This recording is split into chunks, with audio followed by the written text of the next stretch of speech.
In 2013, I had a national survey go out that asked people about who'd subscribe to these e-newsletters. And kind of what we found is not that many people do. The highest sort of estimate is for any one district, you might have 17% of your district. I think that's too high. I don't think that's true.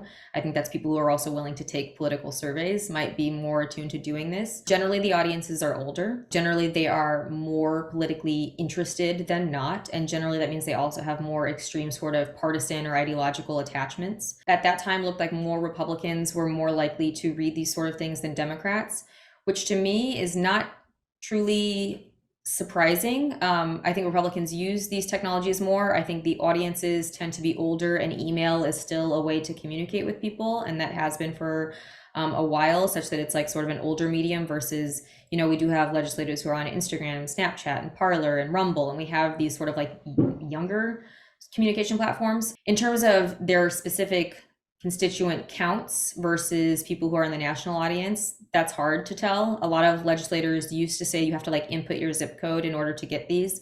Many of them don't do that anymore. Nearly all legislators that send this are like, if you like this, forward it to a friend. So they want it to reach more people than not.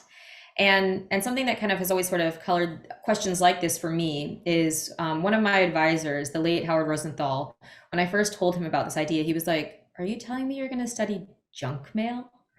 And he's not probably totally wrong that in some places, these are just thrown away. Some places, you get them, delete them, whatever, you're done with them. But I know that members of Congress don't treat them like junk mail. I know that members of Congress are using them for their whole communication piece. It's just another platform to them to put their own information out there. And so I no longer think about it as, are you studying junk mail? It might be junk mail for some people, but for the people who are making the content, who are disseminating it, it's certainly not.